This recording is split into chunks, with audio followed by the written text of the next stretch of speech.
Torre de control. Ander presenta el seminario Ander con A, donde asistentes del Trolley y Matucana 19 se juntan con protagonistas de la escena y docentes de las artes, en la búsqueda de la discusión cruzada, diálogo y reflexión. Muchas gracias a la organización por abrir este espacio de diálogo, ojalá de reencuentro también entre una generación y sus pares, entre una tribu, como ya hablaremos, y por supuesto entre quienes hemos de algún modo sido beneficiados por la memoria y por el legado que ellos abrieron. En ese sentido me considero una especie de heredero, no porque considere seguir el peso del aporte histórico que hicieron, sino en la medida que creo que nuestras experiencias de vida, para quienes tenemos 40, 30 y menos, se vieron abiertas gracias a los espacios que a quienes hoy día homenajeamos y nos acompañan en este diálogo abrieron. El tema de nuestra mesa es la tribu. Haré una brevísima introducción en cuanto logre lidiar acá con, si me dan un segundo, ahí sí, me voy al principio, denme un minuto por favor, ahí sí, vamos. Ahora sí que sí, haré una brevísima introducción y luego de eso daremos la palabra a quienes hoy día nos acompañan, pero no quería partir sin mencionar a Pogo, auténtico Ander, quien ha partido en las últimas horas y que a través de su intervención en el cómic, en la música y por supuesto en el programa Melodías Subterráneas de Radio Universidad de Chile, ayudó a constituir ese paisaje sonoro que acompañó a la generación. Así que hecho el homenaje a Pogo, comenzamos el recorrido de esta jornada que nos va a permitir conversar con Consuelo Castillo, con Jacqueline Fresart, con Raúl Miranda y con Ricardo Vega, quienes ya se irá destejiendo a medida que conversemos, desde prácticas tan diversas como el diseño teatral, la actuación, la plástica, la creación gráfica y sobre todo las intersecciones que se dan entre esos lenguajes ayudaron a construir y armar esa masa crítica, comunitaria y afectiva que se tejió en torno a los dos lugares que hoy día recorremos, el Trolley y Matucana. Como índice, antes de dar la palabra a quienes nos acompañan, creo que es imprescindible hablar de que esta tribu, ya veremos qué sentido nos despierta este nombre, se escribe con A de afectos, de aliados, de amantes, amigos, de Ander y de artistas, porque creo que una de las preguntas que nos va a convocar tiene que ver con eso, con cuáles son los elementos de intersección que convocan a una generación de jóvenes santiaguinos criados en dictadura, con el trauma de lo que había ocurrido posgolpe y en los primeros años, vivo y latente, pero también con un minuto de reinvención de los códigos audiovisuales, de recuperación de la ciudad, con experiencias que tienen que ver con el retorno de personas que se habían criado en el exilio, con encuentros de clase en espacios diversos de la ciudad, desde el céntrico Trolley, como se dijo por ahí, entre la cárcel, las investigaciones, el terminal, prostíbulos y burdeles residenciales, hasta Matucana, en el borde de lo que Vicuña Maquena en su minuto había descrito como un Cairo infecto. Y esa tribu que se escribe con A de los términos asociados, por supuesto, que se perdía en una noche, que reconoce como hitos a Matucana 19 y el Trolley, pero que también comparte recorrido con otros espacios, el chileno-francés, el Centro Cultural Mapocho, la Plaza del Mulato Gil, el Cine Arte Normandía, el Trolley, los games de video que estaban al llegar a Plaza Italia y otros tantos espacios que de hecho conocemos gracias a proyectos como también que está acá presente en Soblondel y el archivo DAC que va reconstruyendo esa memoria. Así que otro tema que también tal vez hoy día podemos conversar es cómo la tribu se reconoce y se encuentra en nuestra ley matucana, pero también cómo arma una cartografía, un recorrido que le da identidad, que produce quizá tensiones, divergencias y todo tipo de encuentros y segmentaciones en un Santiago que estaba reabriéndose después del trauma. Es una generación vestida de under, dark, new romantic, new wave, postmoderno y punk, que seguramente ya nos podrán contar en esto que hoy día quizá con la distancia del tiempo se pueden entender como sinónimos, en su minuto fueron barreras y sensibilidades estéticas por las cuales estaba dispuesto casi a dar la vida en esos años que van desde el año nuevo del 83 con la primera fiesta, no así la inauguración del Trolley que es anterior, hasta lo que ocurre en el garage de Matucana, nos vamos a ir dando cuenta, creo yo, a través del diálogo, de que términos, insisto, que parecen sinónimos van marcando tensiones y sucesiones dentro del tiempo. El propio Raúl Miranda, tiempo atrás, me contaba una anécdota, me permito adelantarla, cuando llega Herbert Jonkers al trolley vestido completamente de negro, cuando... Ya, no, punto suspensivo. Pero vamos a hablar de que, básicamente, New Romantic y New Wave no son necesariamente lo mismo y que Under es un término polisémico que se va encarnando en la historia. Negativo por adelantar la historia. Y por supuesto la cultura del cassette, de las cintas, del registro análogo, en la mesa anterior el fanzine, el cómic, la autoedición, pero también el cassette pirata con bandas que supongo hacían que sus canciones las interpretáramos como declaraciones y manifiestos, B-52, Culture Club Eurythmics, Calle Gugu, Tears for Fears, The Smiths, y supongo que entre cada uno de ellos habrán correcciones, adendas y omisiones que podremos completar en el diálogo final. Estamos hablando de amistades fieles como cassette piratas, contradictorias, que se daban en la medianoche, porque esta tribu sabe que, como está ahí el registro fotográfico, Pinocho asesina. Para iniciar esta conversación, por supuesto, para quienes no la vivimos en tiempo real, en primera persona, sino como testigos, este relato sería desconocido si no fuese por quienes acompañaron este índice: Patricio Larcón, Bernardita Pickner, Gonzalo Donoso, Raúl Miranda, Ulises Milo, ojos de ciertas tribus que fuimos viendo por la pantalla. Dicho eso, y sin extenderme más, a lo que vinimos a escuchar a las y los protagonistas, tenemos un orden interno, haremos una primera pasada de aproximadamente 10 minutos, en el formato que nos vaya resultando cómodo, preguntas dirigidas, textos. Raúl ha traído una intervención, así que por eso parto con él y a partir de eso vamos pensando el diálogo y la conversación. Al final, por supuesto, sus conversaciones y adendas serán muy bienvenidas. Hola, buenas. Se supone que yo escribo mejor de lo que hablo y ando medio afásico, así que espero no leer tan mal, pero preparé un texto. Lo primero, como corresponde, es agradecer la invitación a esta mesa, a los asistentes a los encuentros, al Museo Nacional de Bellas Artes, pues para mí siempre es un placer estar en este salón, donde he realizado gran parte de mi obra escénica y visual. He presentado libros, proyectos e incluso uno que naufragó en la pandemia. Bien, a un mes del plebiscito constituyente resultan por lo menos tristes estos encuentros que rememoran a parte de la generación de los 80, aquellos que nos atrincheramos desde la creación artística en los espacios como el Trolley y el Garage Internacional, pues finalmente somos la generación que se extravió en la democracia de los consensos y que se dejó cooptar por la plata dulce del Chile que se creyó jaguar. Nosotros, que crecimos junto al neoliberalismo como auto de fe y que nuestra infancia fue invadida por uniformes, cuecas, nacionalismo en todas sus variantes, fuimos los primeros en comprar con nuestras radiantes tarjetas de crédito o lustrosas chequeras el modelo económico y su funcionamiento, mientras nos subíamos a los cubos de las spandex a bailar nuestra derrota. El sabor del fracaso, no solo de nuestra propia disgregación e incapacidad de instalarnos como una generación creativa y política, se quedó en la boca tal vez para siempre. El individualismo, resultante de la radical fractura social, cultural, ética y discursiva que vivimos, nos pasó la cuenta. Los porcentajes están ahí, a la vista. La mirada crítica por sobre la añoranza.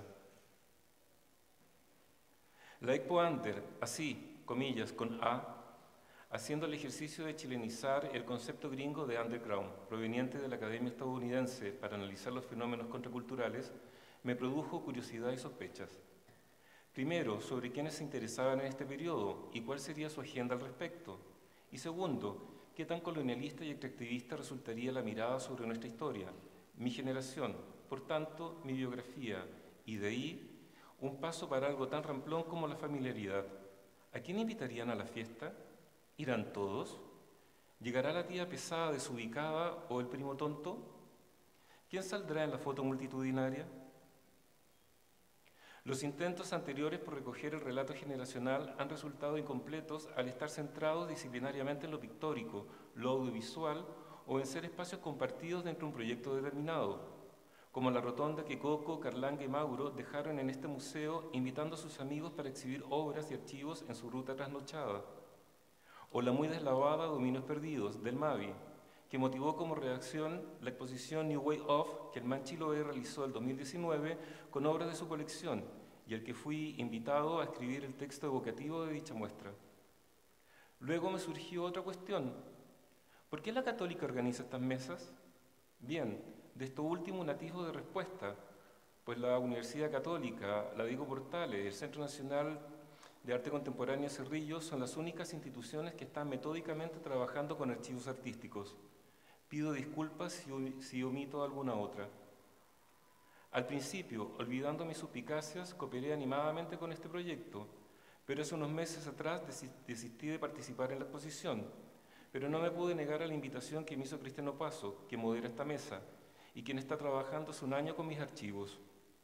Ahora sí, vamos con lo que corresponde. New Way, No Way. No sé en qué momento se empezó a usar la palabra tribu para identificar a una centena de personas que nos movíamos por distintos espacios del Santiago de la dictadura. Creo que apareció en algún artículo de prensa, pero no era una forma de autoidentificarnos. Éramos un grupo de gente muy joven, proveniente de distintas escuelas de arte, teatro, danza, música, el naciente video, literatura, etc., que frecuentábamos los mismos lugares. En un Chile hostil que no te acogía, brotaban de manera espontánea espacios de cruces disciplinarios donde se creaba. El lugar, su habitabilidad, se correspondía a una identidad.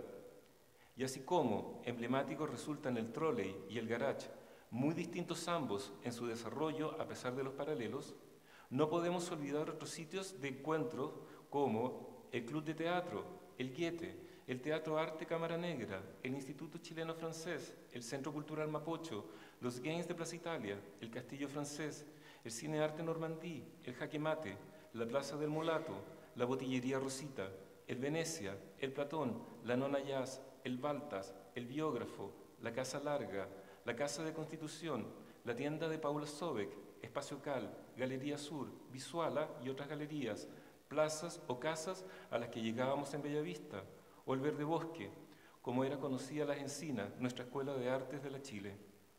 También las casas talleres de Blanco, Abate Molina, Concha y Toro, Domeico, Punta Arenas, Sarragosi, Rengo, la guarida de los Pinochet Boyd en Santo Domingo y Herrera, o las casas familiares de nuestros amados Coca y Lalo, Quitín Bulnes, la Daniela Serani, Claudia Villamán, las Anastasop o los Puga, donde siempre pasaba algo o quedaba alguna cagá.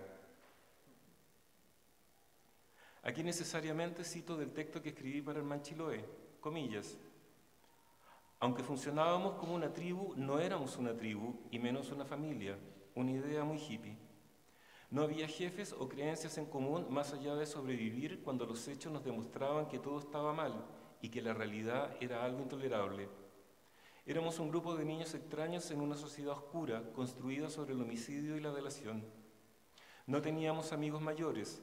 A los que tenían sobre 30 años los mirábamos con desconfianza, pues no solo escuchaban otra música, también veían otros colores y entendían el mundo de otra manera.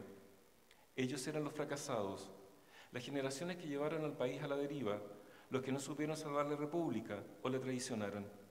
Nosotros éramos los niños del golpe de Estado, los que escuchamos tirados en el piso de nuestras casas el discurso de Allende bajo las metrallas, los gritos y el bombardeo al Palacio de la Moneda.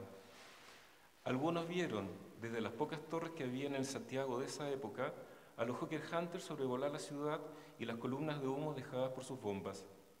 Ese día, de manera brutal, se terminó nuestra niñez, desaparecieron el color y comenzó el horror. Algunos salieron al exilio con sus familias y otros nos quedamos aquí. Ellos aprendieron otros idiomas, otras costumbres, otras rebeldías y nosotros nos quedamos batallando con nuestro idioma, costumbres y con miedo a la rebeldía. Sobrevivimos a la muerte monocroma que nos rondaba pesadamente durante la década de los 70 y principios de los 80. Es curioso, entre el golpe y mi egreso del Instituto Nacional pasaron exactamente 10 años y para mí todo comenzó en 1984. Sí, algunos ya habían salido del colegio y otros lo harían un par de años después. Ser joven en esa época era peligroso y aburrido. Chile solo te daba dos opciones de ser y estar. La primera era artesa, hippie, charango, lila. un estilo derivado de los usos y modos de la izquierda sesentera, y la segunda, ser como la masa, vistiendo con una apagada paleta de colores que iba del beige al azul marino, con cortes formales donde solo había diferencia de tallas y no de edad entre quienes usaban esa ropa fea y uniforme, la que correspondía del centro a la derecha del espectro político. Nosotros que crecimos en un país sitiado, veíamos a diario películas antiguas en blanco y negro, en los escasos canales de TV, pero también vimos las 1001 veces que emitieron en Televisión Nacional de Chile el documental Libres para elegir, el capitalismo por Milton Friedman. Junto al resto del país, la única ideología que nos dieron fue el neoliberalismo, y como cúlmine del trauma golpista, creamos nuestro propio individualismo, pues aunque todos bailáramos como Bruna Trufa, o algunos hicieran pintura colectiva, como dictamina en sus recuerdos nuestro inefable y entrañable Boñi, o compráramos nuestro vestuario vintage en las mismas ropas usadas, escucháramos las mismas músicas o compartiéramos los mismos talleres en casas desvencijadas o en escuelas de arte más desvencijadas, éramos por sobre todo acérrimos individualistas y por tanto incapaces de formar un grupo generacional por más cosas que tuviéramos en común, prohibido ser como los otros. Y sí, en el trolley se encontraron por primera vez el exilio externo con el exilio interno, los que se fueron y los que nos quedamos. Ahí nos encontramos frente a un espejo que no nos devolvía la misma imagen, pero sí una con la que nos identificábamos. Cierre de comillas. La vez que fui a dejar mi dibujo para el primer número de la revista Enola Gay a la oficina del Bicho Vargas, Carta y compañía, que tenían en un garage por Carlos Antúnez, hablamos de la New Wave y Carto me entregó un arco musical y estético de referencias para definirse como New, pero siempre acompañado con un way, que se podía hilar rápidamente con las respuestas que Claudia Iglesias y Pablo Choff daban cuando en la calle nos preguntábamos si éramos onda punk, que ellas contestaban con un seco y risible, sí, somos punk un chancho. Respuesta que al final todos adoptamos. El Carto, que bien llegado a los 90, renegó del brillo glam, los strass, las chapitas y todo lo que tuviera un dejo electrónico para ponerse insoportablemente rockero, era el primero en contestar mis publicaciones vintage al inicio de la eclosión de Facebook, para decir que nos habíamos convertido en el club de los viejos locos, haciendo un paralelo a un capítulo de Los Simpson. ¿Cómo te extraño, amigo? Puta, me emocionaste, ¿verdad?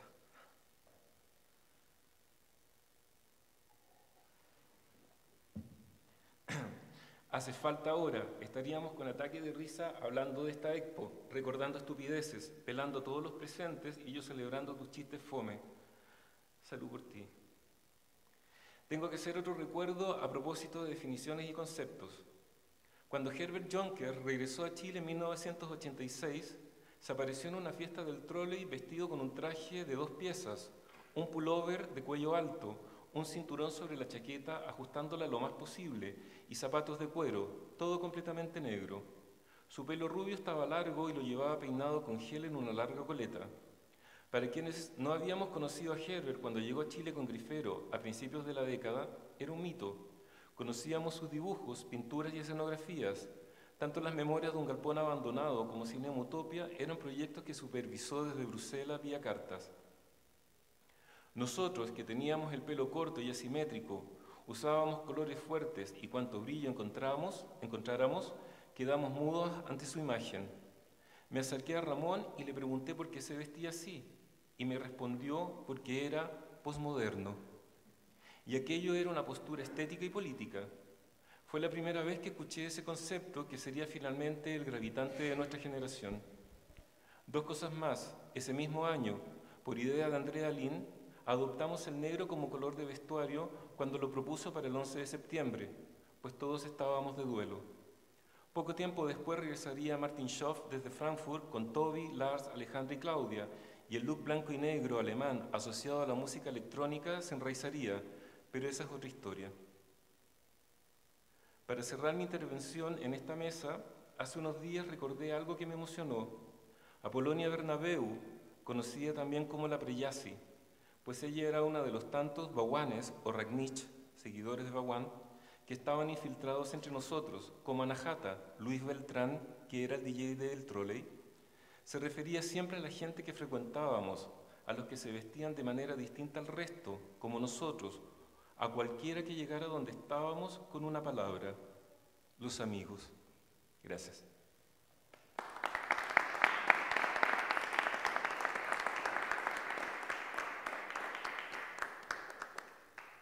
Nos quedamos con el eco de esa palabra y de los recuerdos, amigos, y quería continuar estas intervenciones preguntándole a Consuelo por una inquietud que quienes tratamos de hacer historia, reconstruir el periodo, nos ronda mucho, y es el temor a encasillarles a través de una etiqueta, sea la que elijamos. En mi caso, usualmente eran los héroes de la New Wave.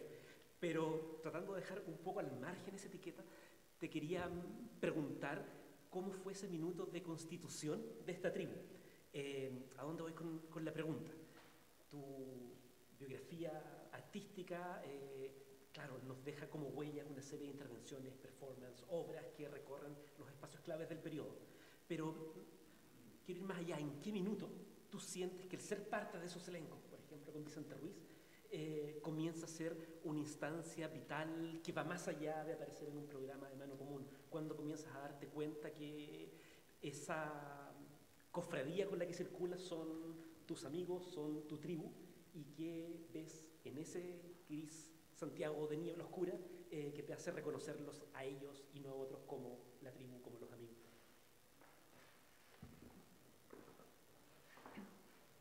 Es cierto, Cristian, que me molesta mucho la definición y el modelaje de esta época y en general de mi vida a partir de esta época, que es una hoja de mi vida como otras hojas, pero quizás escrita con sangre. No sé si tanto, pero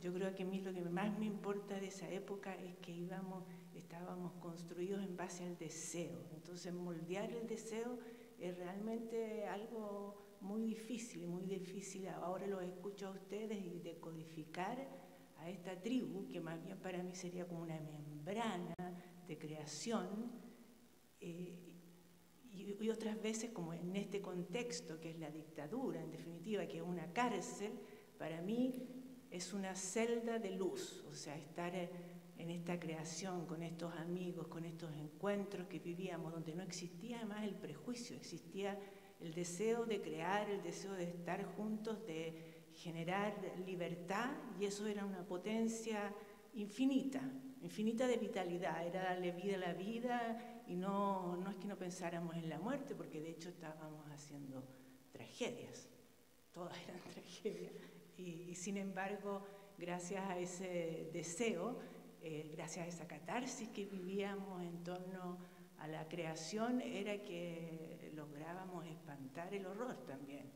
Yo me acuerdo un momento muy importante que ahora lo reviví viendo algunas imágenes en vivo, que éramos un comando de guerrilla, el que estaba ahí, yo no sé si éramos amigos porque éramos un comando, bueno, hay que ser muy amigos para ser un comando de guerrilla, porque hay que pensar mucho que el otro te va de alguna manera a suplantar si es que faltas. Pero bueno, en un régimen de vida y de ensayo brutales, con una sistematización y con una entrega. Yo soy disléxica además, entonces imagínate estar bailando esta cosa siguiendo a la Verónica Ursúa, que era como imposible. Y veo las imágenes y decía, lo logré romper con mi dislexia, logré todo por el deseo de estar en sintonía y de entregar inspiración finalmente. Entonces, y también recordé otro momento que no sé si lo tienen ahí, pero que están en vivo, que es una carcajada, que no me voy a olvidar nunca, porque fue como sentir corporalmente un témpano que se me iba por aquí, que se me desplegó en una carcajada demoníaca. O sea, si existe la capacidad de transformar el dolor o lo que sea, no lo puedo identificar tan bien, entonces me gusta la idea de que no quede muy larga, pero realmente muy larga. No sé cómo la logré sostener como actriz tanto tiempo y después hacerle un quiebre.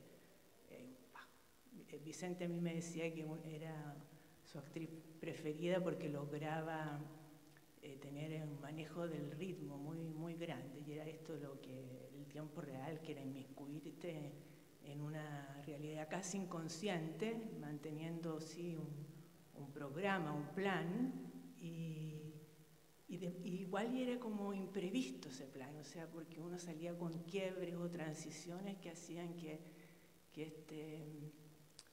este mundo que vivíamos en ese momento, que era el horror, lográramos vencerlo, gracias a esta potencia infinita de vida que había en esa celda de luz, en medio de la cárcel. O sea, yo dejé de sentir la cárcel. Ahora, ¿en qué minuto hago esa bifurcación que tú dices? Quizás yo venía de un mundo más universitario, nunca fui militante, pero era más vinculado al mundo político, que hacía acciones políticas concretas contra la dictadura, y me acuerdo haber estado en una de estas fiestas que igual reunía como homogéneo, entonces eso ya me molestaba porque a mí me encanta la diversidad. Entonces, bueno, estar ahí y una canción de Silvio Rodríguez, y yo dije, sigo un minuto más acá y me voy a morir de pena nomás, o sea, no puedo más.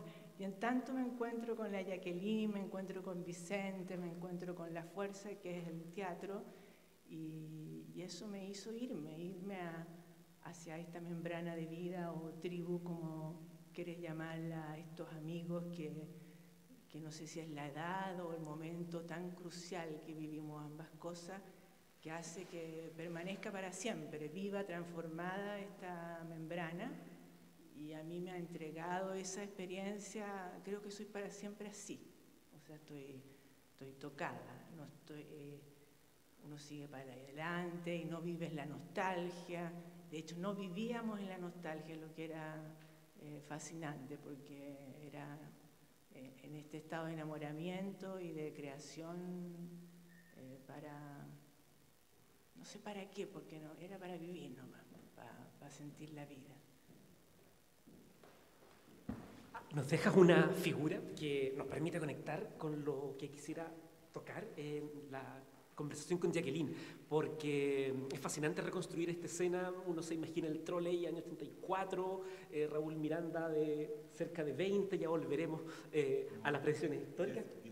17, más todavía, con una carpeta de bocetos, incorporándose con este retornado que era Ramón Grifero, armando lo que va a ser Cinema Utopía, confianza de vista, de sensibilidad.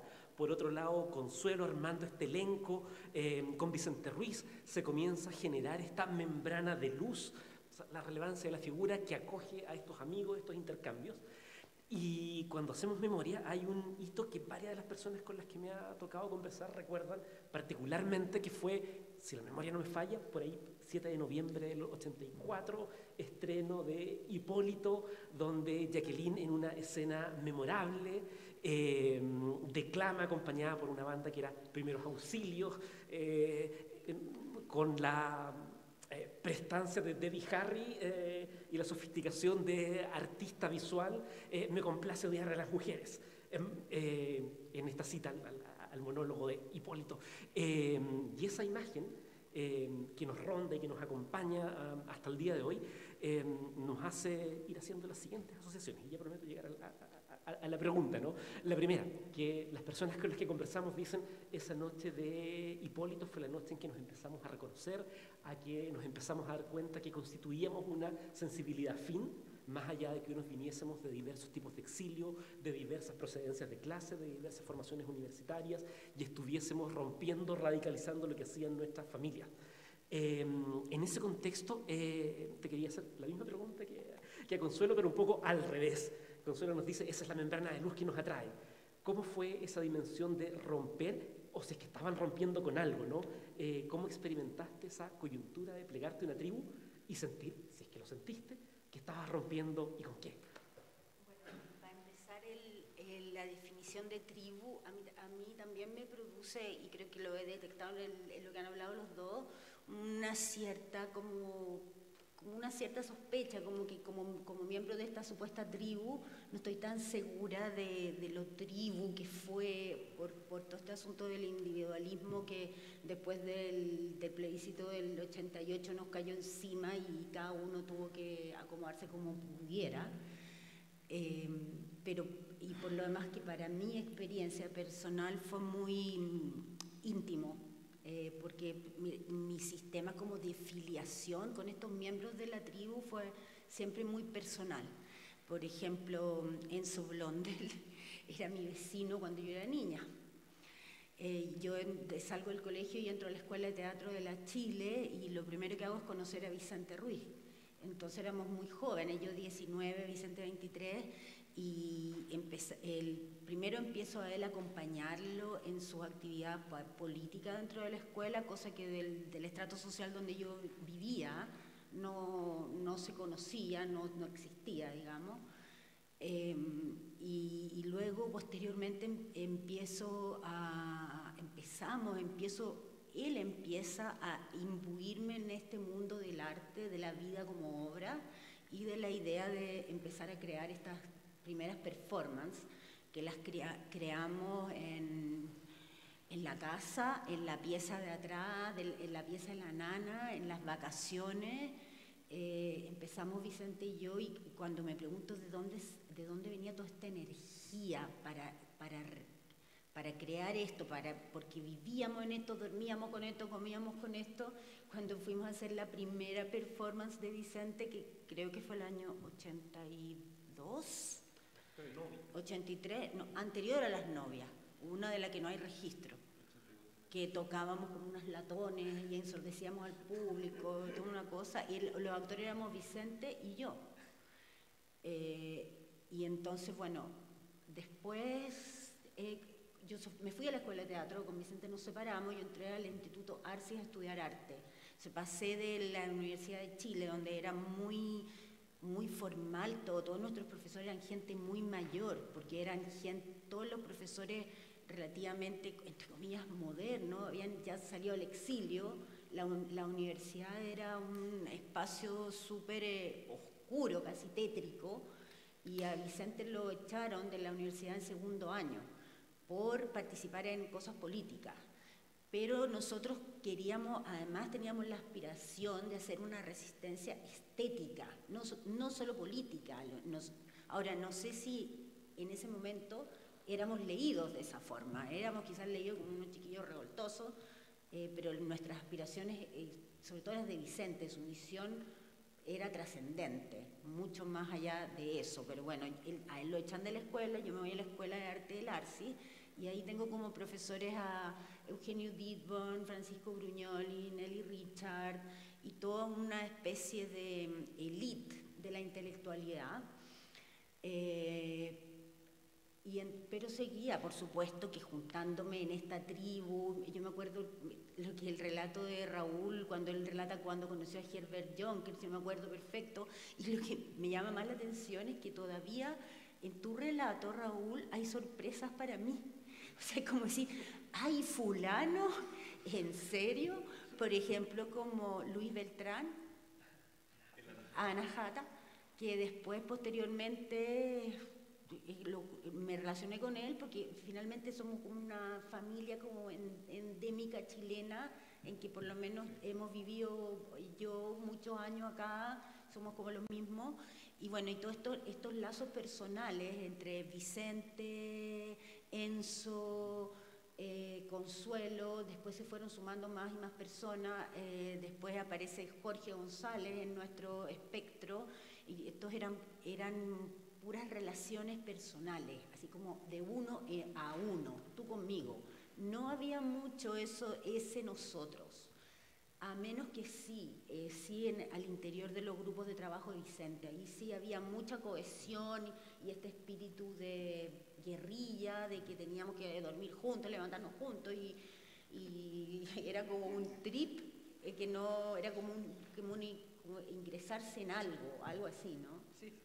Entonces cuando Vicente y yo, o sea, necesariamente, inevitablemente, la vida personal se cruza con la historia, Entonces Vicente y yo tuvimos una relación de 2 años, éramos muy jóvenes, nos separamos, estuvimos 1 año sin hablarnos, es el único año que hemos estado sin hablarnos en toda nuestra vida, nunca más volvimos a estar sin hablarnos, o sea, hasta el día de hoy hablamos todos los días por teléfono.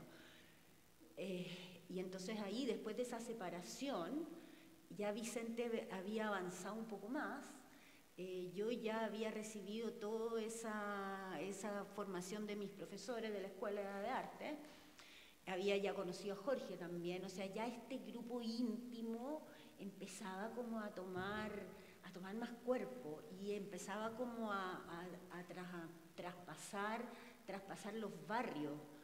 Ya este galpón de Matucana que yo vi, al que yo entré por primera vez como el sindicato de los conductores de trolley, empezó a mutar y de repente en el mismo escenario como un time lapse, de repente ya estábamos en una fiesta New Wave y de repente empezaba a reconocer a toda la gente, a tu familia, a tus primas, a tus vecinos, tus maestros, y eso fue como algo que fue gradual en el tiempo, y el 84 específicamente Hipólito es como un punto en que el asunto empezó como ya como a presionar, así como ya empezamos como a definirnos, a vernos un poco las caras.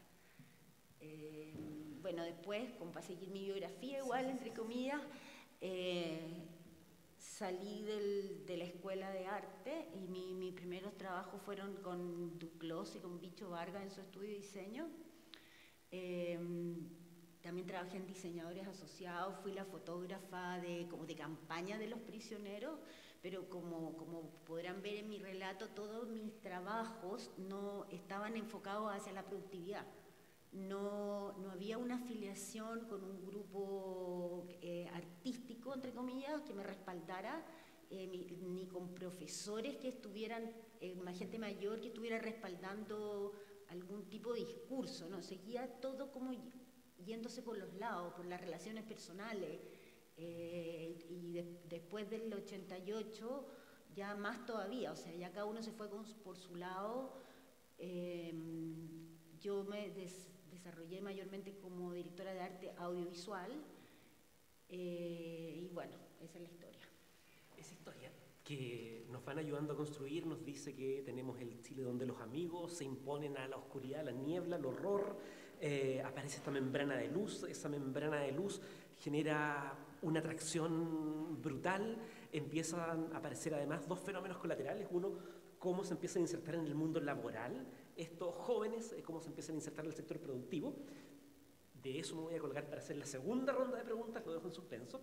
Y por ahora quiero continuar con Ricardo, porque si hay una frase que deja plantada Jacqueline y que biográficamente también me hace mucho sentido, tiene que ver con el traspasar los barrios, porque está la generación fundadora de esta tribu que se encuentra, que se cruza en esta membrana, y luego vemos quienes hoy día rondamos, supongo que entre los 30 y los 40, que no necesariamente asistimos, pero empezamos a enterarnos de lo que ahí se hace de oídas, y para los que tengo la impresión, el Caracha de Matucana de manera muy particular supone un desplazamiento doble. Una queda más cerca de las comunas de la periferia donde dependíamos de las micros para llegar al centro, Maipú, Cerrillos, hablo de esa sensibilidad, y donde el galpón de puertas abiertas es de 9 de la mañana con las mesas de ping-pong, turnos de 30 pesos la hora, creo haber visto en algún registro audiovisual de Enzo Blondel, hasta las fiestas y las bienales, y llegan chicos de Santiago Poniente, como los Dada, Lalo Aller y compañía, que de hecho por ahí afuera que Calabaza del Diablo está vendiendo el libro que recomendamos sin duda. Entonces te quería preguntar, para ti, ¿qué significa llegar al Garacha de Matucana como alguien que no viene de ese núcleo de amistad primaria, ¿no? Si nos puedes contar y ahondar lo que implica para los que fuimos segunda, tercera, cuarta generación, que llegábamos de oída por algo que intuíamos que pasaba, pero que no sabíamos exactamente qué era. Vale, bueno, primero gracias por la invitación y también un gusto conocerlo a ustedes. Yo era un cabro chico de 15, 16 años. Yo estudiaba en el Liceo Metropolitano, que quedaba, no sé, para mí eran cuadras eternas, ahora caminando no es nada. Y me acuerdo que un día, yo creo que estaba en tercero medio, no sé, un día un profesor me dice, oye, profesor de artes plásticas, Eduardo Collado, todavía me acuerdo. Oye, ¿sabes qué, Ricardo? Yo siempre he sido bueno para el dibujo, para el arte, siempre me interesó todo ese tema. Y me dice, oye, ¿sabes qué? Ahí en Matucana hay como un galpón donde hacen unas cosas bien locas, así como, y hay mesas de ping-pong, hay mesas de ping-pong. Anda, porque hay gente que también dibuja y hace arte. Ya, pues yo fui, pues. Y me fui caminando. Entre medio había una disquería así, pero que se caía con unos palos parados, pero tenía, ahí yo me acuerdo que me compré mi primer disco de B52 como a 500 pesos, una onda así. Para mí 500 pesos de esa edad eran, no sé, dólares. Y llego al galpón y chulo, un galpón medio rayado así, y con unos monos afuera y una mesa de ping-pong, como una casucha en la entrada donde habían unas cosas, o no sé, vendían cosas, no sé. Y me acuerdo haber visto, no sé si fue la primera vez que fui, pero fui muchas veces. O sea, entré al galpón, caminar no sé cuánto, irse para la casa donde no pasaba nada. Yo vivía en Renca en ese momento, dictadura así terrible, feroz. Y me acuerdo haber visto un tipo medio moreno, así como con barba, haciendo como una serigrafía, arremangado, y haciendo una serigrafía. Hola, hola, y no sé, algo conversamos. Yo era súper tímido, lo primero que tengo que decir, era súper tímido, me costaba entrar. Decir algo me costaba mucho, algo mejorado, pero después caché que era Albornoz. Era Albornoz. Y claro, había una revista, y bueno, me hizo una revista o me la regalaron, no sé. La cosa es que enganché por el tema de que a mí me gustaba dibujar. Quería hacer arte. No tenía idea de lo que era eso, no tenía idea de lo que era arte, solo sabía que me gustaba dibujar. Mi papá me había enseñado a hacer pollitos en la cama con los lápices Bic amarillo y mi mamá se enojaba, ¿ya? Porque yo le rayaba la sábana y mi papá, no sé, grande papá porque me enseñó a dibujar pollitos y me ayudaron a cultivar ese lado como más creativo. Llegué a Matucana, conocí a estas personas. Después vi las revistas matucanas y quedé ya marcando ocupada porque en el fondo vi que eran otras maneras de ser, otras maneras de ver el mundo, que a mí me interesaba mucho. Yo venía de una población donde no pasaba prácticamente nada. Yo vivía en Pedro Aguirre Cerda, que por un lado está el ex aeropuerto Cerrillo, un poquito más acá, más para allá está, digamos, La Vega, y para acá está la José María Caro, y era una especie de túnel donde no pasaba nada. O sea, por aquí La Vega, no sé qué cosa, nada, para acá pasaban otras cosas. Y ahí teníamos un lote de amigos y no pasaba nada, porque para ir a un lugar donde pasaba algo, claro, las micros terminaban de pasar temprano. Entonces yo iba a Matucana, veía qué pasaba, me gustó, después caché que habían fiestas. A mí me gustaba ir también porque después al otro día o la otra semana, durante el día, estaban los afiches y yo me los robaba. Y tengo una colección de afiches que durante mucho tiempo durmió bajo la cama, bajo el colchón, no sé. Y de repente se lo comenté a amigos, ¡ay, qué interesante! Y después caché que empezó a crecer el interés y que ahora tienen un valor. Entonces para mí el tema de Matucana fue una experiencia vital, biográfica súper fuerte, que me marcó hasta el día de hoy, ¿ya? En términos visuales, en términos de tal vez la libertad que uno tenía viendo eso, y uno decía como cabro chico, que no tenía acceso como hoy. Yo trabajo en la universidad también, la Universidad Católica, soy profesor de diseño y en ingeniería, y ahora los chiquillos se meten a Facebook, hacen así, ven cualquier cosa del mundo. En ese momento era el tema del acceso. O sea, no había acceso a nada. Yo iba, me acuerdo que las cosas que podía hacer era irme a la Feria del Disco del Paseo de Humada y tratar de ver las portadas de los discos de Depeche Mode, Tok Tok, así, que valían 2,5 lucas, que para mí eran trillones de dólares. Y yo decía, qué lindo, nunca me lo voy a comprar. No teníamos plata, ¿ya? No se podía. Entonces, para mí fue un chachazo estético súper fuerte. Porque claro, como en la mesa anterior mencionaron, uno veía el Paradona, veía, no sé, por las revistas de editorial Novaro. Entonces también tenía mucha inclinación por la historieta. Y de ver Matucana, en la revista Matucana se pueden hacer otras cosas. Entonces, como decía, fue un golpe estético, yo creo que principalmente súper fuerte. No fue un llamado intelectual, fue un llamado como visceral, súper fuerte, muy bonito. Y cuando uno es chico, esas cosas impactan fuerte. Y bueno, empecé a ser un poco asiduo, iba, una vez me acuerdo que fui con mi hermana, le dije, mi hermana es mayor que yo, unos 10 años, oye, vamos a una fiesta matucana, y mi hermana se hacía como, antes se hacían como la araña, nada, sí, se puso súper encachada, yo con zapatillas, con la ropa rota, qué sé yo, y como que ella fumaba así, ¿ya? Y yo lo pasaba súper bien, porque era otro espacio.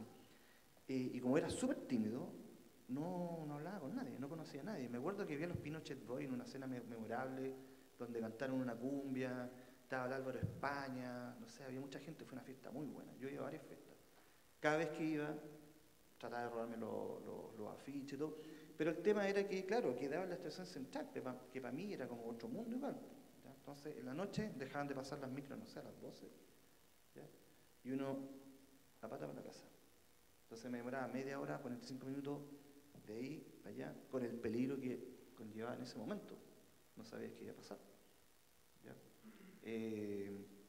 No sabías qué iba a pasar, porque también había un poco de miedo. Yo, afortunadamente, no tengo ningún familiar desaparecido o apremiado de alguna manera, pero conocía historias y en la misma cuadra, yo vivía frente al Colegio Pedro de Cerda, en la misma plaza. Estaban carabineros un poco más allá, siempre oscuro, nadie pasaba por ahí, todos tenían miedo. ¿Ya? Entonces venía como de ese contexto. Entonces para mí cuando se habla, digamos, del tema de la tribu, yo lo veo de fuera. Y yo efectivamente, porque yo creo que todo depende del lugar donde uno se ponga, ve un sistema u otro sistema. Entonces, claro, cuando ustedes hablan de amigos y todo eso, yo estaba fuera de eso, entonces yo efectivamente veía una tribu. Porque los veía todos como súper amigos, que conversaban, escuchaba, oye, esta persona hizo esto, que entretenido, y yo, ya. Pero uno estaba como fuera de esa célula, de esa membrana, como esa membrana como conceptual que existía, y uno estaba fuera.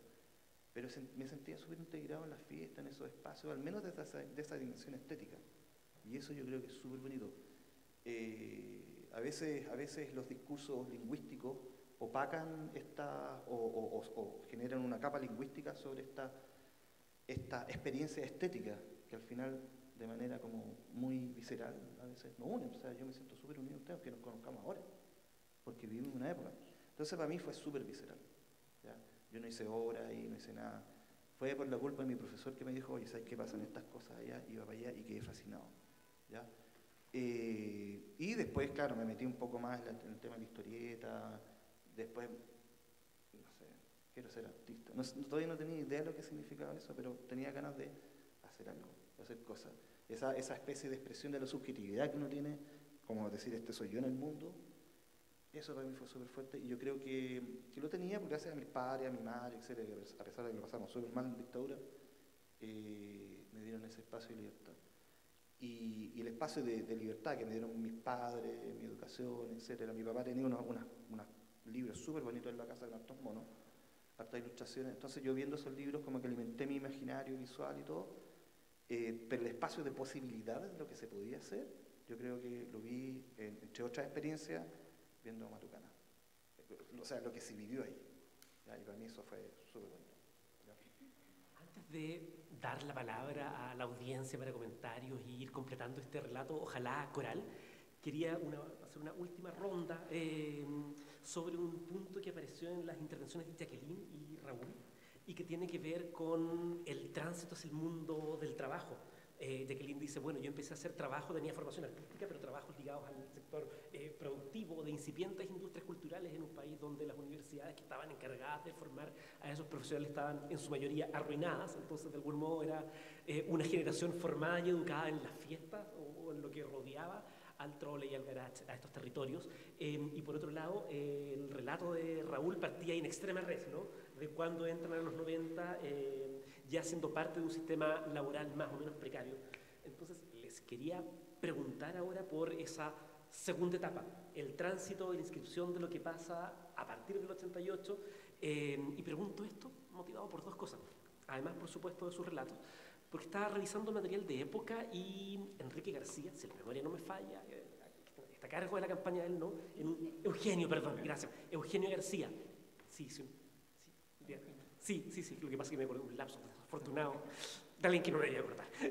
Eugenio García hace un seminario en noviembre del mismo 88 y le preguntan por las claves de por qué había ganado el no. Y él dice una cuestión que fue clave, dice, fue que supimos captar que había una nueva generación haciendo otro tipo de música, otro tipo de imagen, gente que desplegaba otros tipos de oficios. Entonces, de algún modo uno dice, claro, esa generación hizo posible el horizonte de expectativas probablemente para esa campaña que iba a venir, no sé si consciente o inconscientemente, pero creo que para muchos de los que vinimos después fue posible ver en colores de algún modo gracias a lo que habían tejido ustedes. Entonces, ustedes ahora, los que estaban adentro, ¿cómo fue ese tránsito después del 88, cuando tú dices cada uno se fue por su lado? Hay una parte de mi historia biográfica que no conté y que es sobre el grupo Las Cleopatras. Y esto tiene que ver con la pregunta tuya, pero yendo un poco más hacia atrás. Porque nuestra tribu, entre comillas, era una tribu que nos definía bastante. ¿Ya? Inicialmente, como cuenta Raúl, nosotros queríamos ser distintos, odiamos a todo el que tuviera más de 30, a todo el que no bailara como la Bruna Trufa, no sé, etcétera, etcétera. Entonces ya por ese lado, y sobre todo odiábamos el hipismo, que eso nos cargaba, ¿ya?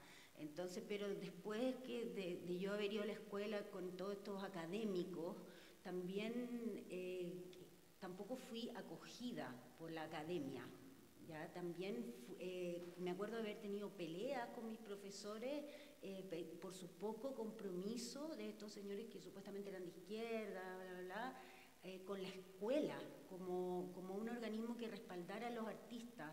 Incluso, bueno, tradicionalmente el artista sale de la escuela también y se queda trabajando en la escuela. ¿Ya? Creo que el pertenecer a esta tribu tan activamente y tan comprometidamente, en el caso mío, por ejemplo, yo me sentí como marginada de la academia, marginada de la escuela, porque el hecho de estar en la tribu era muy fuerte y consumía mucha energía. Y no, o sea, es como que te abducía. Y ya después del 88, cuando cada uno tiene que salir al mundo a valérselas como pudiera, entonces ahí es como que pesa un poco este sistema de filiación, en mi caso, por ejemplo, tan individual, que era con el pololo, con el marido, de hecho, en los mismos 80 tuve situaciones en las que yo quería participar de tal grupo y pintar con tal gente y me decían, no, tú no. Entonces, para mí es importante decir estas cosas porque son cosas que quedaron como enquistadas, pero que inevitablemente me estoy dando cuenta que siempre reflotan y tienen mucho que ver con lo que está diciendo Raúl sobre nuestro individualismo, nuestra competitividad. Y entonces es un poco en ese contexto en que nacen Las Cleopatras, ¿ya? Es un grupo contestatario de mujeres, ¿ya? que pretenden denunciar toda esta situación precaria, por ejemplo, para trabajar, qué es lo que era necesario para poder conseguir trabajo. Y es súper importante para mí decirlo hoy porque son situaciones que en relación a nosotros, miembros de la tribu, seguimos más o menos con situaciones parecidas. O sea, igual tuvimos una especie de precarización laboral por nuestra afiliación a la famosa tribu, tuvo como un costo. Eso, por mi parte, no sé. Es un punto clave. Es un punto fuerte. Sí, sobre todo por la relación con la academia, que venimos de dentro, claro. Como, ¿qué pasa con este pensamiento de vanguardia post-todo que no logra asimilar? No tenían la capacidad de procesarlo. En esta conversación me recordé una anécdota que hay cuando de Herbert nuevamente, yo conocí a Herbert, pero no fue un amigo mío, pero esto me lo contó Ramón. Herbert, que aparte de su trabajo en diseño teatral como escenógrafo y vestuarista, que era absolutamente notable, dibujaba y pintaba. De hecho, la pintura que está abajo en la exposición la vio Gaspar Galás. Y Gaspar Galás le respondió que esto era muy antiguo, que era pop, que no se podía mostrar. Entonces, ¿qué es lo que pasa con nuestra generación? Que finalmente ya es tan rupturista, ¿verdad? Que eso no fue en nuestra propia contra, porque en ese momento la academia recién estaba empezando a aceptar ya los conceptuales a través del trabajo de Lanier y Richard, y nosotros éramos figurativos cuando la figuración ya no era válida. Total, como una... No, es que es la instalación de la posmodernidad, son las lecturas, las relecturas de todo lo que había ocurrido antes. La crítica que hace el Agustín Letelier al Cinema Utopia, que yo la tengo guardada, es un cuarto de página del Mercurio tratando de explicar algo que es antiguo pero nuevo, con distintas lecturas, con distintas capas, y tú estás viendo el esfuerzo de una persona ya muy culta, muy sensible, tratar de definir lo que es posmoderno, que era algo que ya se estaba ya hablando, pero no en el contexto sudamericano. Entonces ahí quedamos en el aire, sin un sustento teórico, sin que nadie en la academia tuviera la capacidad de analizar este fenómeno. ¿Ya? Ahora, antes de retomar, quiero hacer dos puntos sobre lo que se había hablado. El Santiago de esa época, el metro cerraba a las 9 de la noche y era una línea recta entre Estación Central y Moneda. Por tanto, moverse en Santiago implicaba, con toque de queda, que tenía las restricciones ya súper claras para poder hacer desplazamiento. De hecho, nuestra generación es la generación de la Santoba, de la Tobalaba a Las Rejas, que era una liebre, un bus pequeño, que era el último recorrido de ida y de vuelta ya por Santiago. Y para nosotros ir, ya sea al trolley, que no estaba, como lo dije en la mañana, no estaba en un barrio rojo, era el centro de Santiago, o ir a Matucana, que era barrio de clase media, o terminar en una fiesta en el Arrayán, era exactamente lo mismo, desplazamientos que de alguna manera lográbamos hacerlo, sea haciendo dedo, en buses, micro o algún amigo ya que te llevaba a la fiesta, como cuando la Daniela Serrani salía con su automóvil y acarreaba a 12 personas dentro del auto del papá. Entonces el desplazamiento físico era igual de difícil para todos nosotros. El desplazamiento físico tiene que ver con esto que fue muy bonito lo que dijo la Consuelo, con el deseo. El deseo de vivir un día más y no estar preocupado, no andar con que al salir de la casa te digan lleva el carné, o lo que tenemos hasta el día de hoy la mayoría de nosotros, que cuando nos despedimos decimos cuídate, que es de nuestra época, porque no sabíamos si nos íbamos a ver el día siguiente. Entonces hay como esa emergencia permanente. Y lo otro, ya bien cortito, para mí efectivamente, y estas son unas conversaciones y casi discusiones que yo tuve durante mucho tiempo ya con Vicente, a propósito del Hipólito, porque no voy a decir cómo, pero yo tengo una copia en DVD del Hipólito que mostraba mis clases en la universidad hace 15 años. Y mis alumnos quedaban vueltos locos cuando veían esto. Le decía, Vicente, hay que hacer algo ya sobre el Hipólito. Él no, porque a nivel ya de la lectura que hacía de su obra, encontraba que no era tan importante.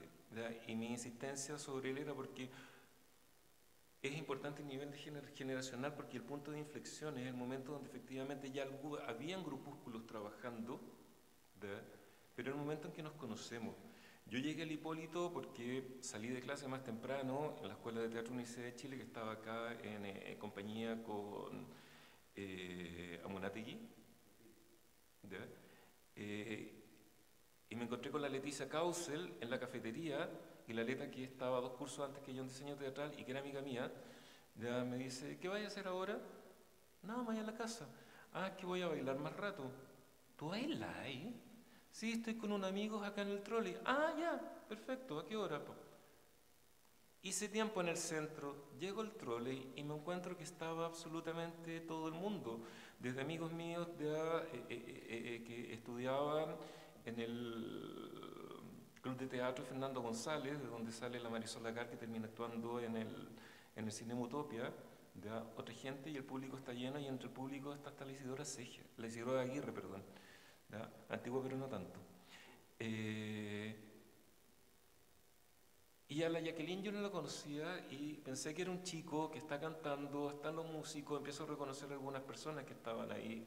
A Rodrigo Pérez lo conocía porque era amigo de la Leticia, y toda esta performance que ustedes desarrollaron, finalmente la performance se transforma en los actantes y el público. El público también pasa a ser actante, pasa a ser un protagonista, porque esto termina en una fiesta. Y de ahí que yo insista que la identificación que sí hay no es porque como uno se vestía o de quién más eras o no amigo, sino el lugar que uno habitaba. Entonces cuando tú llegas sin conocer al resto de la gente a Matucana es porque ya había un espíritu que era previo a las personas que estuvieran, era algo que se generaba y esa generación tiene que ver con la fiesta, tiene que ver con el deseo. Ya que estamos en este punto del deseo y el espíritu común, no nos queda demasiado tiempo, ofrecemos la palabra, está el micrófono ahí disponible, si no nosotros podemos seguir hablando, encantados también. No, vamos, Mica. ¿Alguien quiere decir algo?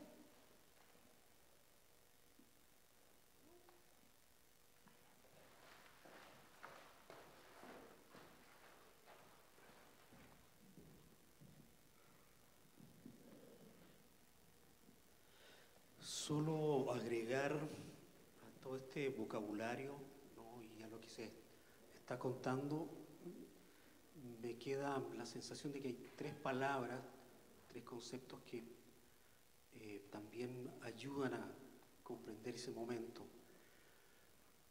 Uno es el color. En una ciudad, como decía Raúl, totalmente gris, ¿no? El color era algo fundamental. Había que tener color, y colores no solo fuertes y llamativos. Si estabas totalmente de negro, te ponías algo, no sé, un maquillaje que resaltaba por sus colores. El otro concepto creo que es la vida. En una sociedad en donde también estaba establecida la muerte como algo cotidiano, naturalizado, las ganas de vivir eran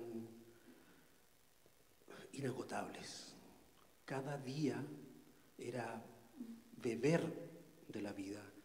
Ahí está el deseo, ahí está el amor, ahí está todo lo que hacía germinar sobre un cementerio. Y la última palabra o concepto creo que son las imágenes. La imagen lo era todo. Buscar imágenes, producir imágenes, reproducir imágenes, crearse una imagen de sí mismo, estaba también de manera totalmente cotidiana. Imagen, color y vida, yo lo agregaría a estos conceptos. Muchas gracias.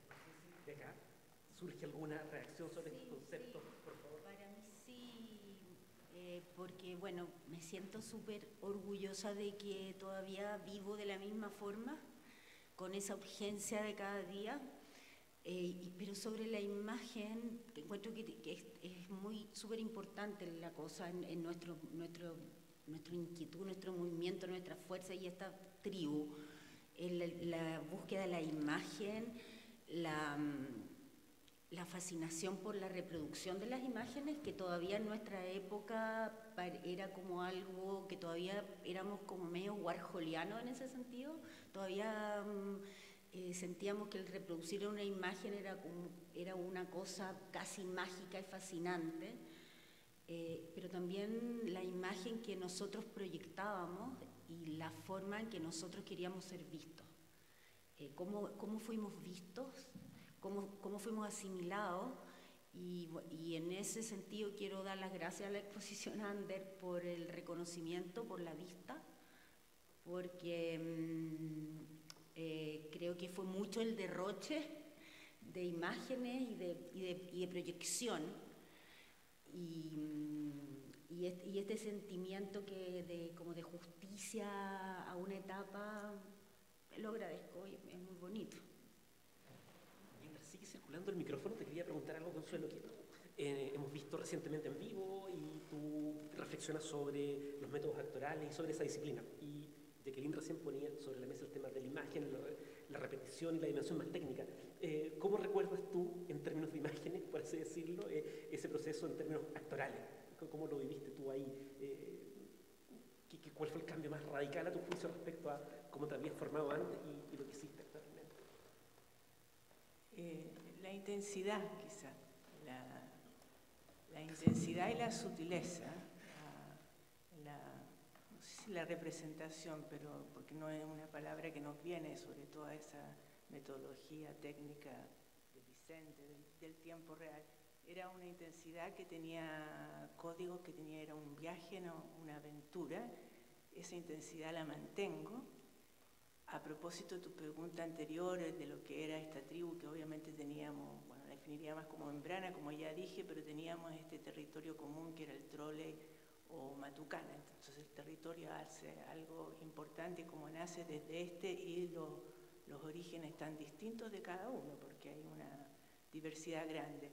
Pero bueno, de esa energía, de esa potencial, me gusta, potencial infinito de creación, porque era emanciparse finalmente, viene la transición política y nadie, esa intensidad era demasiado, no sabían cómo canalizarla también. O sea, más que un aspecto económico en sí, es una situación política que no le da cabida a personas como nosotros, que no somos moldeables, que no estamos, no saben cómo definirnos. Tenemos relaciones con ellos, tenemos puentes, pero hay un espacio de construcción, de identidad del país que no existe. O sea, nosotros somos alguien que por ahí no va la identidad, a propósito de tan en boga que está lo que es la identidad nuestra.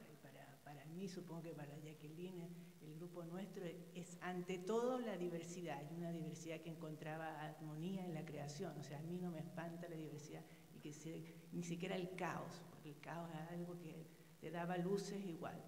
Entonces, eso yo creo que es importante. Entonces, claro, nuestra situación laboral fue siempre muy difícil, porque si me contrataban en alguna teleserie, la imagen tenía que era que yo era demasiado estridente, quizá. Entonces, ¿cómo iba a lograr adaptarme a la imagen?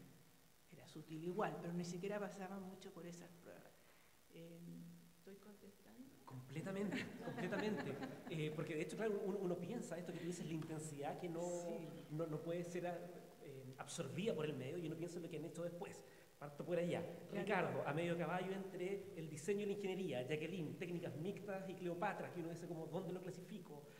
Lo que tú nos cuentas, Raúl, luego transmedialidad minimal en los años que vienen. Pero sí tuvimos cabida en el cine, el cine daba espacio, porque un espacio también perdona que me haya tomado la palabra, pero él era un espacio que iba a conducir nuestros ideales también, no solamente la imagen, o sea, porque la imagen está relacionada con algún anhelo, algún ideal, y ese tan nombrado hoy día deseo, que no es solamente vinculado a lo erótico, es también a la voluntad, el deseo de existir, aunque fuera efímero.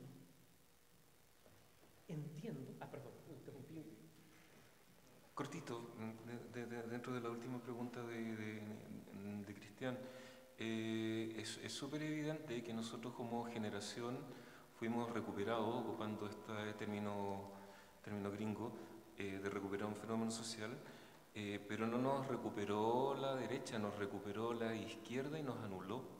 La campaña del no, todo lo que fue y lo que empezó a aparecer es algo que no es que lo hayamos generado nosotros, pero parte de ese espíritu lo tomaron, se convirtió en el imaginario de la democracia. Y si bien efectivamente en los 80 podíamos ser súper precarios, ya en los 90 empezamos a tener trabajos, nos pagaban mayormente bien, o nos empezábamos a mover. Por eso yo cito de que teníamos tarjetas de crédito y chequera. Yo el año 84 estaba entrando a la universidad, pero el año 94 estaba empezando a ser productor fotográfico en el Mercurio. Entonces son unos vuelcos es muy loco que pase que en 10 años de tener 30 pesos para poder ir y salir de tu casa, después estés teniendo automóvil que te está esperando para llevarte al departamento. Entonces evidentemente eso hace de que tu cabeza, tu discurso político de una u otra manera se haya coaptado y haya pasado tanto tiempo para que, por ejemplo, el mismo ya Ramón, hacer una obra, se demoró 6 años en poder hacer Río Abajo, donde retoma ya un discurso político, porque después ya del fin de la dictadura y inicio de la democracia, nosotros,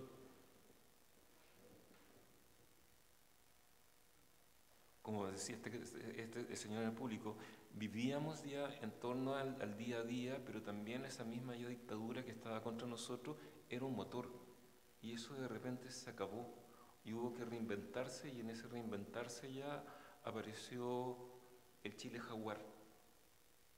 ¿Verdad? Y creo que ahí hay como un espacio de reflexión que tenemos que hacer como generación o personalmente, y para poder entender lo que va a ser nuestro tránsito para las décadas siguientes. Yo estuve 90 trabajando en publicidad, en editorial, hasta que quedé absolutamente agotado, y el 2000 empiezo a hacer mi carrera académica, ¿verdad? Que también me dejó agotado, pero eso es otra historia. Y creo que nuestras propias, por eso también hablo cuando se habla de una generación, sea donde sea, pero si estamos viendo particularmente esta generación de los 80 en estos espacios, quienes nos conocimos en ese momento, es una multiplicidad de biografías completamente individuales, pero que están entrecruzadas y entretejidas con las de los otros. Entonces somos también una biografía colectiva, ¿verdad? Y tal vez por eso no tenemos el peso que tienen otras generaciones anteriores, pero sí hay este cruce de efecto. Por eso hablaba de la fotografía familiar, ¿verdad? Porque finalmente la fotografía familiar es la fiesta de Año Nuevo, donde va a llegar la gente que queréis ver, a los que no quieres ver y a los que ves todos los días, porque son parte de tu entorno. Y creo que falta mucho más por rescatar, por entender, por analizar, porque el Chile que estamos viviendo ahora es parte de las generaciones anteriores. Hay que mirar el pasado. A mí igual me da como ganas un poco como de destruir ese Chile de la alegría ya viene. Que es, obviamente que es como la banalización de lo que era nuestra tribu, ¿ya? Es como, entonces claro, como que mi discurso va un poco como a decirte, no, si esta tribu era súper disfuncional y estábamos en esta vorágine de imágenes y de cosas, y en el caso mío particular había una competencia que era entre la imagen que yo proyectaba como físicamente yo, o las imágenes que yo podía crear como artista. O sea, esa competencia en el caso mío fue feroz, porque creo que quedó más para la historia, obviamente, mi imagen como actriz, y siendo que yo no me defino como eso, ¿entiendes? Entonces eso fue un costo que tuve que pagar a la tribu, por ser yo la Hipólito, el rostro y porque quizás no soy tan brillante como artista plástica como para equiparar la actuación de Hipólito, o quizás no tuve el espacio histórico por todas las cosas que vivimos como para desarrollar algo que hoy día, cuando voy a cumplir 60 años en 2 meses más, estoy retomando con toda la fuerza y el mismo espíritu de los 80.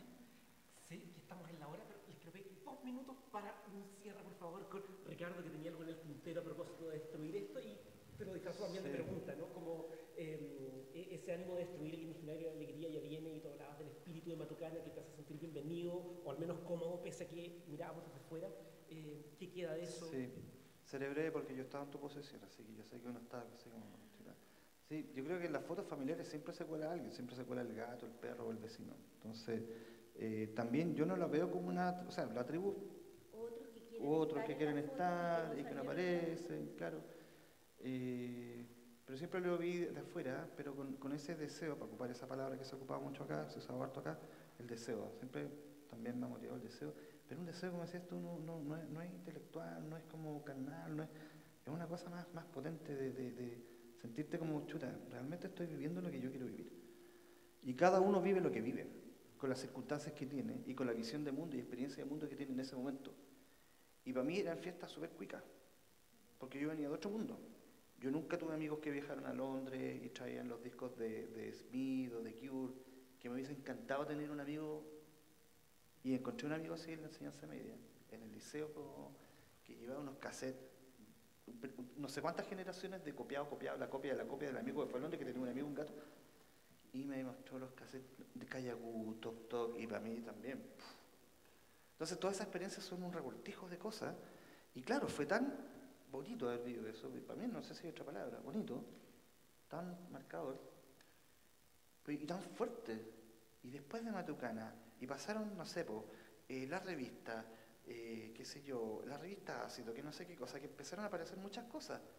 Y como que ya viene la alegría, ya compadre, viene la alegría. Y no pasó nada. Y en los 90 no pasó nada. Y yo lo pasé mal, no encontraba pega, un montón de cosas. Por porfiado también, porque quería seguir con esta cuestión de la historieta, el dibujo, el arte, no sé qué cosa. Y de repente no pasó nada. Y de repente, 30 años después, chuta, no pasó nada. Pero pasó esto. Si no hubiese pasado esto, no sé. Yo creo que a todos nos marcó. Entonces, claro, cada uno vive lo que vive. Para mí fue súper bonito. Y después de todo este tiempo, haberlas conocido a ustedes, haberme sentado al lado de ustedes, para mí también es súper bonito. Porque para mí eran nombres, eran personas que veía por aquí, por allá, hoy que se viste raro, etc. Yo tenía un hermano que también murió no sé, cuando yo tenía el 89, imagínense, por esa época. Y yo lo iba a ver al cementerio, murió súper chico mi hermano. Y de repente, no sé, me voy por otro lado y no sé si estoy en lo correcto, pero me parece haber visto la tumba del TV Star, que yo había visto. A ti te conté una vez, creo. Yo lo vi. Vestido con una bolsa, o sea, lo veía en Matucana, digamos, no se me pareció. Así, y un pasto seco, con unos tarros dados vueltas, oxidados, ¿cachai? Y chuta, yo viví eso. Entonces, una cosa vital que uno vive de repente nos encontramos 30 años después, no sé cuántos años, y es una generación, y a lo mejor no es una generación de personas muy nuclear, muy como súper achopronada, era un espacio que se extendió tal vez en el tiempo hasta ahora. Y eso es lo bonito. Consuelo Castillo, Jacqueline Fresar, Raúl Miranda, Ricardo Vega, el nombre tribu sigue siendo work in progress, pero nuestra deuda con todos ustedes permanece y nuestra admiración también. Así que muchísimas gracias.